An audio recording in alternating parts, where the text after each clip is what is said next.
Hi everyone, my name is Tao Yan. Today I'm going to introduce our new research about Windows Reparse Points. Our topic name is From Logic to Memory Winning a Solitaire in Reparse Points. You may not be unfamiliar with logic issues in Reparse Points. Actually, there are many file redirection bugs in recent years. But today we are going to talk something new. Solitaire here is a term which has two meanings. The first is the default card game on Windows. We will introduce how we win the card game in Pontoon 2021. The second is gemstone. Memory corruption issues in Reparse Points are also a gemstone mine for researchers. We will introduce all details about this new attack surface.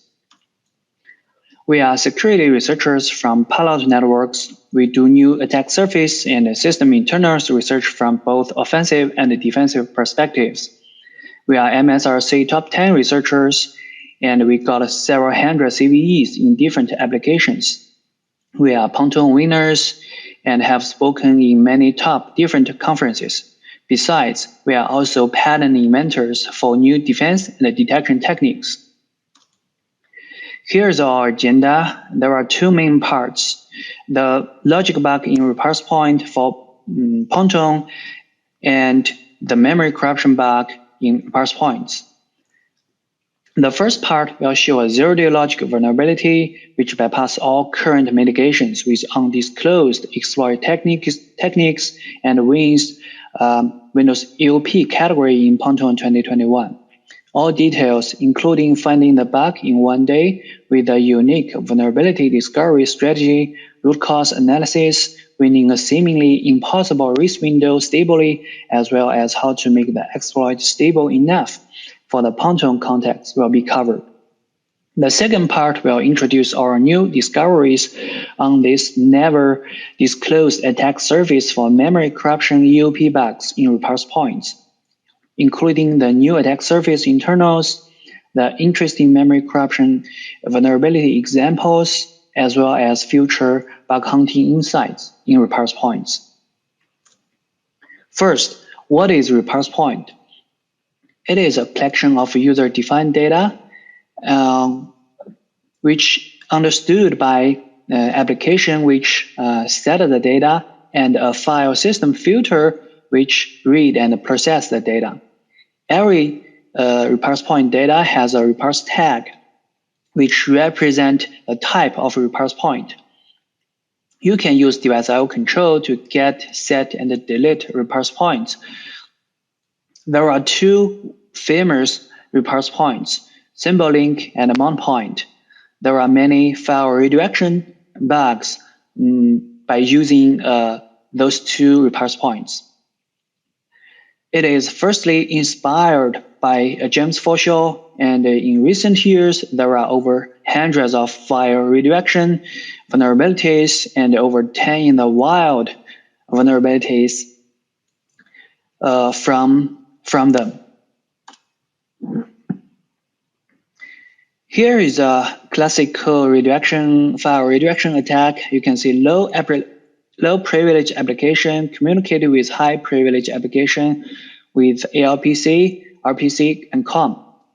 In high privilege application, do file operations with high privilege on low privilege user controllable files or directories.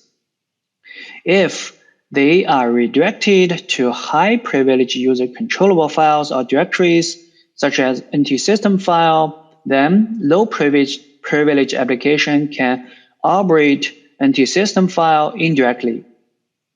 This will lead to elevation of privilege, info leak, and DOS vulnerabilities. Since there are too many file redirection bugs, Microsoft put huge efforts to develop kinds of mitigations to kill this bug class. First, diminish the attack surface. Cut off the connection between low privilege applications and high privilege applications. Second, operate the file correctly, either by operating the file handle directly or with correct impersonation, or verify if the file has a symlink. Third, prevent the file redirection techniques directly. You can see there are many restrictions for soft link, mount point, and hard link creation. It's very effective. Even all mitigations mentioned before are bypassed.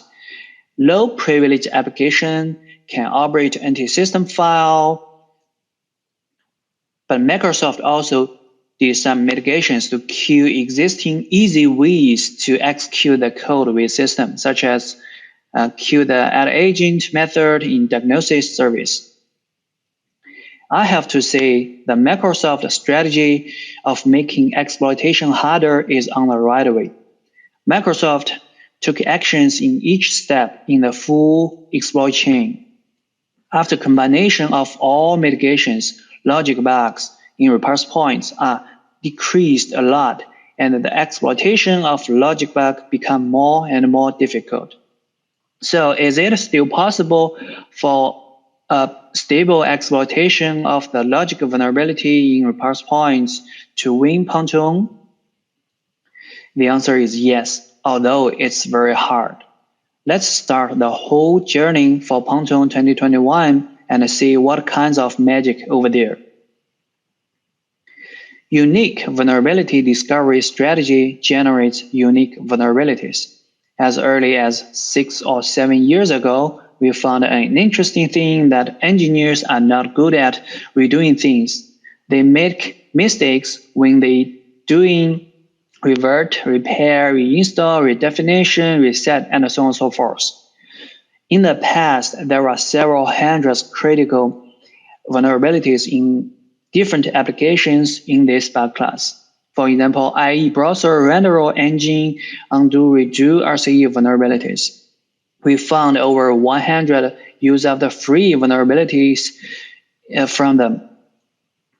Besides, the Flash ActionScript, browser JavaScript engine, redefinition, RCE vulnerabilities. Also a lot of vulnerabilities from this. And there are also EoP vulnerabilities in this bug class.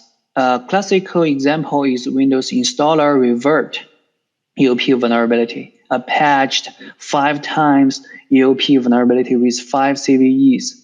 We believe there are still many redo bugs now and in the future. With this unique bug hunting strategy, we found a reset bug in Microsoft Solitaire collection in 1 day. You can see when we open app settings for Solitaire, there's a reset button. After we clicking the reset button, AppX service will do some interesting file operations under user directory with the system. The file operations are from setname security info, and it operates the normal user controllable directory with the system. So we confirm it is vulnerable for directory redirection attack. For root cause, AppX service will call add package data access helper function to deal with the reset operation. It will firstly impersonate itself as system, and then call this function. Finally, it will call apply security descriptor function. In this function, getName security info will be first called to get the ACL for a normal user controllable directory, and then attach some ACLs to the existing ACLs. After that, apply the updated ACL back into the same directory with the setname security info.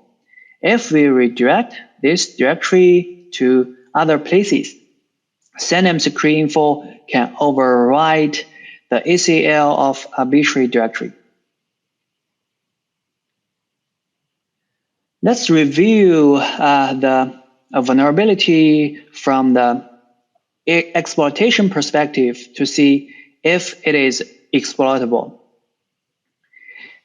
You can see in the user application, if we reset the Solitaire, you can and the appx service will call getName secret info and sendName secret info. So the direct exploitation strategy is do file redirection in the right time just between getName secret info and sendName secret info. But then sendName secret info will override the ACL of the redirected target file into system file. But there are two challenges. The first, is there a way to redirect the directory to a file? Second, is there a way to win the shut RIS window stably? Uplock could be an option, but can we trigger uplock just after getName secret info and do file redirection in the uplock callback before sendName secret info? After more investigations, we found two challenges. We found more challenges. For the file redirection, we don't know if current existing file redirection trick can be used for directory to file redirection. Besides, we are not sure getName secret info and sendName secret info work for both file and the directory at the same time. For risk condition, no uplock type can block read attributes on directory by getName secret info. Besides, we cannot change mount point inside the uplock callback when it is in use. At last, we need to run the exploit automatically, not just manually click the reset button. To overcome all challenges mentioned above, we need to revisit the vulnerability and check all file operations precisely. First, let's take a look at the exploitation auto-running part. The reset button has a corresponding PowerShell command to do the same thing, reset appx package, but it is only supported on future Windows versions. The good news is we figure out the reset operation is equal uninstall and reinstall. The better news is we can split file operations precisely by splitting reset into uninstall and reinstall. We extract important file operations in uninstall and reinstall. In uninstall, there is only one file operation, delete directory. In reinstall, there are three file operations, create directory, getName secret info, and sendName secret info. To avoid the noisy file operations, we start a thread after uninstall and try to win the race when finding vulnerable directory creation. So there are three possibilities. The race thread will be in race window 0, 1, and 2. You can see the race window 0 is relatively long and the race window 1 is very short, since there are much more code between create directory and getName secret info than between getName secret info and sendName secret info. As we just saw, there's only one function calculate ACL between get and set. So the possibility that the risk threat is in risk window 0 is much higher than in risk window 1. Besides, because we added the critical priority for the risk threat, the probability that the risk threat is in risk window 2 is very, very low. So we only need to deal with a risk window 0 and a risk window 1. Let's firstly focus on the risk window 1. When the risk threat is in risk window 1, it is perfect situation we expected. The only challenge we need to solve is directory to file redirection. The good news is the existing mount point and the object symlink trick works for directory to file redirection. The only change we need to do is to create mount point for the parent directory of the vulnerable directory. Besides, getName secret info and sendName secret info do not differentiate object name. It means both file and a directory work for those two functions at the same time. It is perfect for file redirection attacks. After solving the risk window 1, let's see how we overcome all challenges and bypass current mitigations and finally set the uplock successfully and get a 100 success rate in risk window 0. We need to redirect the same vulnerable directory to different targets in different time. We can't create a mount point for the directory if it is not empty or in use. So we use a dangling mount point technique. It's like the dangling file pointer in use of free exploitation. We can point it to any different location in any time we want. The first redirection happens when creating the vulnerable directory. The vulnerable directory will be created under a fake publisher application directory after a redirection. We will show other redirections in the following slides. To succeed to set the uplock for the Gangnam secret info, we need to redirect the directory to the file. Otherwise, all uplock will not work for Gangnam secret info. We did the redirection in the risk thread. Since it is running in the risk window 0, we can finish the redirection successfully before Gangnam secret info is called. Since Gangnam secret info use read attributes to open the file, we found two types of uplocks. Level 1 and a batch uplock can block file operation when opening the file with read attributes.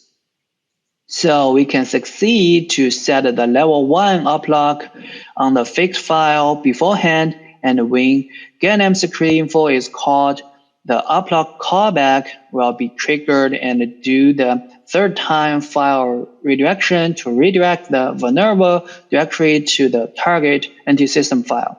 Then, Gangnam secret info will override the ACL of the target file with normal user fully control privilege. This is the whole view of how to win a seemingly impossible risk window by redirecting the vulnerable directory to different targets for 3 times. First, for create directory. Second, for Gangnam secret info in the risk thread. Third, for Gangnam secret info in uplock callback. Now we have 100 success rate for the risk window 0 and 1. And the probability of risk window 0 is very high, so the exploit success rate is very high, even for one-time running. Actually, the exploit succeed in one trial in most of time in a VM with a 2-core CPU. After we succeed to override the ACL of the anti-system file, we need to find a way to execute the code with system. There are 2 known tricks left after mitigations, pretconfig and the typelib file sysfxui. Since both of them are existing techniques, we will not put more time on them today. Now we can elevate the privilege to system, but the stability is one of the most important things in Pontoon because you only have 3 chances to try. We use a rerun until success strategy in our exploit. It continually uninstall and reinstall the Solitaire application. There are lots of things need to take care. For example, we need to put the initial setup thing information into a config file, otherwise we cannot get them anymore afterwards. Besides, we need carefully deal with each field situation and do the correctly cleanup for all of open things like handles, symlink, mount point, thread, directory, uplock, and so on and so forth. At last, we also need to deal with many corner cases to make sure or exploit can handle everything. Under all of current mitigations, the exploitation logic is very complicated.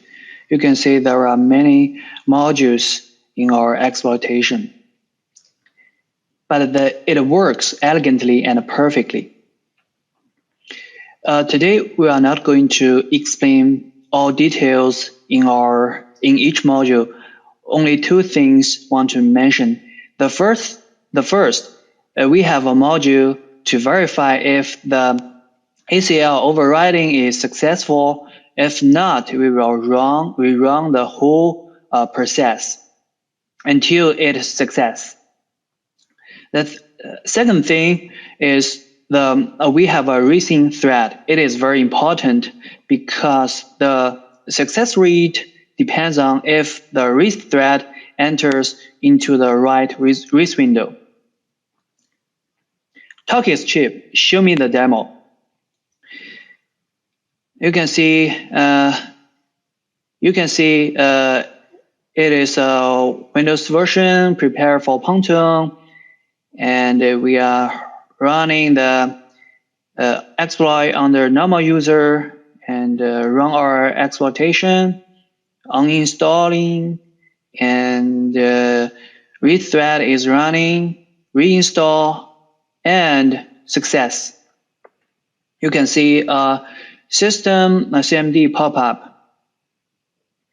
If we check the Blockmon, you can see a system notepad is running under session 0, and this is a system CMD running under session 2, current session.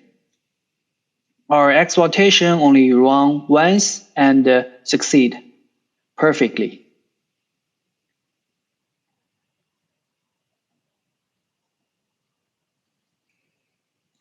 We have introduced many interesting things for logic issues in Reparse Points, but the story does not end here. Microsoft stopped granting bug bounties to the file redirection bug class and is releasing more and more mitigations to kill the bug class fully. It seems to be the end of the Reparse Point year, but things are not always that easy. We found a new realm which is never publicly deeply discussed before, the memory corruption bug class in Reparse Points. Let's start from the new attack surface internals. First, Reparse Point operation. As we mentioned before, device I/O control can be used to set, get, and delete Reparse Points by setting the corresponding device I/O control code. And there are other arguments in device I/O control function. Input buffer, output buffer. Let's see the reparse data structure. First, there is a 4 bytes reparse tag, which represents the type of reparse point data. And then 2 bytes of data length, 2 bytes reserved. After that, there are undocumented data buffer for generic reparse buffer. Actually, there are 54 reparse point tags totally. Mount point and symlink, only 2 of them.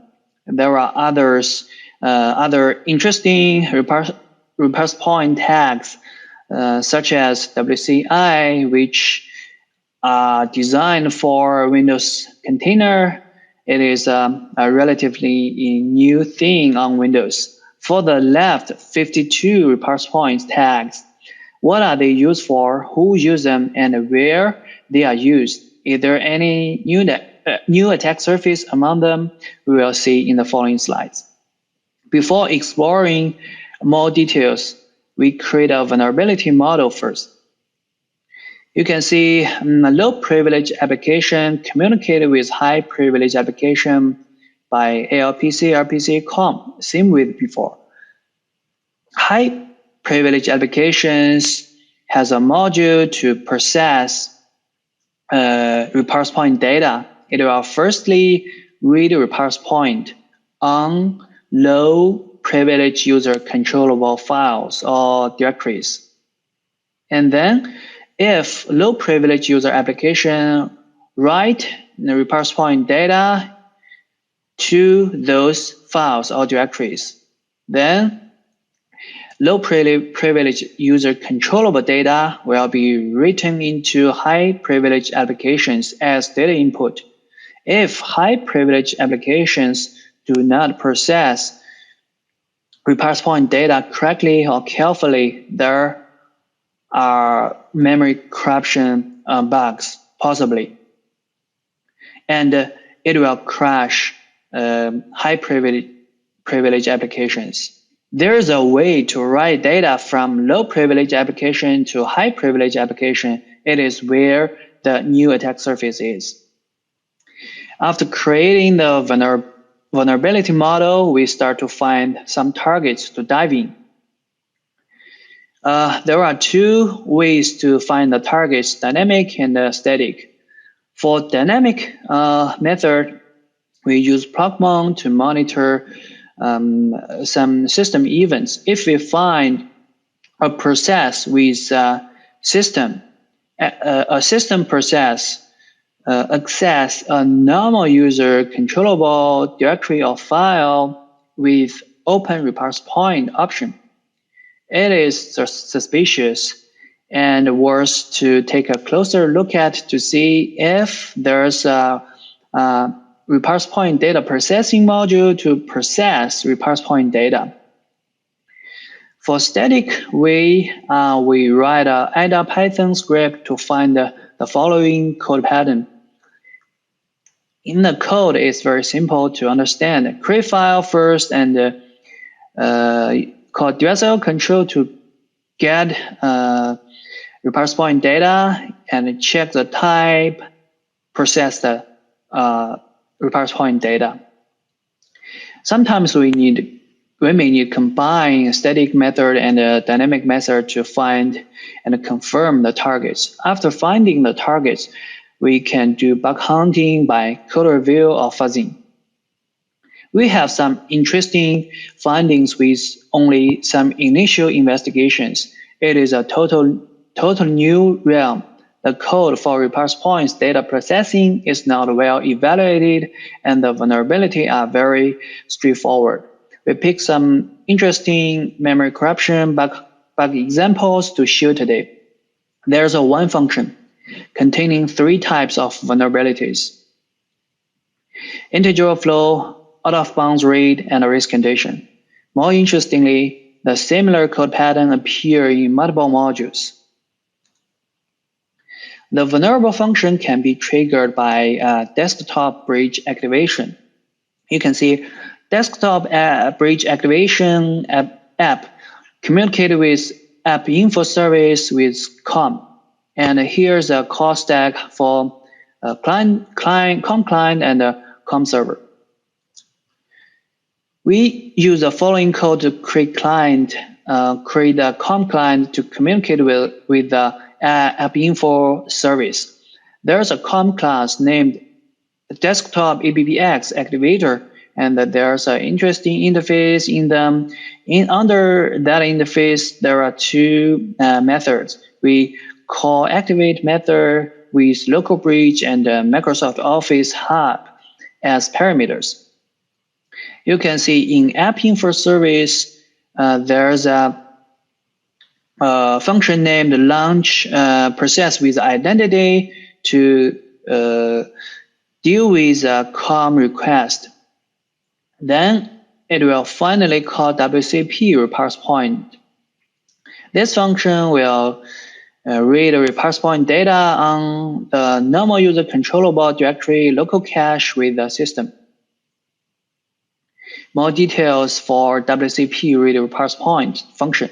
You can see firstly, create file for local cache, normal user controllable, and call device control to get a reparse point data into a fixed output buffer.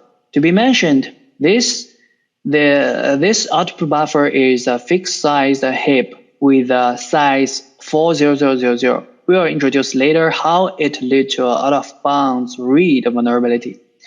After that, the code will check the type. You can see here, and then process the data. So we can set the reparse point data with the following code, and we set a reparse tag with the WCI link. And then only 2 bytes of normal value. We'll see how it leads to out of bounds write vulnerability. WCI read reparse point data function is responsible to process reparse point data. Here is the reparse point data read from the local cache directory. And then here is where the integer overflow happens. There's a plus operation, and for FFF plus 16, but the buffer length variable is 2 bytes. So it will generate a very small value 15. Then the code will allocate a heap with this size 15 and put that heap as a destination buffer of the memory copy, very small heap. But the memory copy size is controllable in the reparse point data. It is set to FFFF. So obviously, this memory copy operation will lead to out of bounds write vulnerability. In the crash info, we can see more clearly. The destination buffer size 15. The copy size is FFFF. Obviously, it will crash at a memory copy. If we use the following code to set the reparse point data, we'll see how it can lead to an out of bounds read vulnerability. Nothing special with previously code, only slightly change the 2 bytes of normal value. The same function, same also WCP read reparse point to read reparse point data, and here is a fix for the integer flow. And pay attention here. The source address, source buffer is a fixed size heap with a size F4000, as we mentioned before, as for the memory copy. But the copy size is also controllable in the reparse point data. We set it to FF10. So if do the memory copy, it will be out of bounds read vulnerability. If we check the crash info, we can also see a more clear. You can see the source buffer size of memory copy is 4000, but the copy size is FF10. Will lead to out of bounds read vulnerability. It's a risk condition. It's a pity that we can't talk more details about it because it is still vulnerable. We may fill the slides for this part when we get the chance in the future. We have seen one function containing 3 types of vulnerabilities, but more interestingly, the similar code pattern about the reparse point data processing appear in multiple different modules, ABBX, deployment server, WCI, and so on and so forth. We reported our findings to Microsoft. Some of the cases got a fast response and highly evaluated with bug bounty since they are totally new and valuable to Microsoft. But in the meantime, they also silently patch some of our cases. Maybe you also have similar experiences from Microsoft. The impact under this new attack surface, almost all current and future mitigations for logic bugs in reparse points are useless because memory corruption bugs and logic bugs are from totally different dimensions. In addition, the memory corruption bug has the native code execution capability. No matter the vulnerable code are executed with system impersonation or not in the system services. And a successful exploitation leads to privilege elevation to system directly. For future bug hunting, I think we showed a good example in our topic. Find a target, review a fuzzy, create a POC. Once a new attack surface is opened, there are always many low-hanging fruits. It is much easier to find easy bugs under a new attack surface than finding an interesting new attack surface itself. We believe there are still many not well evaluated code left in this new attack surface. To summarize, we introduced a story of two solitaires in our topic. In the Pontoon journey, we introduced a unique bug hunting strategy. We use it to find Microsoft Solitaire reset bug in one day, and it can also be used to find more redo bugs in different applications and components. In the exploitation part, we introduced some useful and universal exploit techniques which can be applied to similar exploits for mitigation bypass in the future. In the other part, we introduced a less recognized solitaire, the new attack surface for memory corruption bugs in Reparse Points.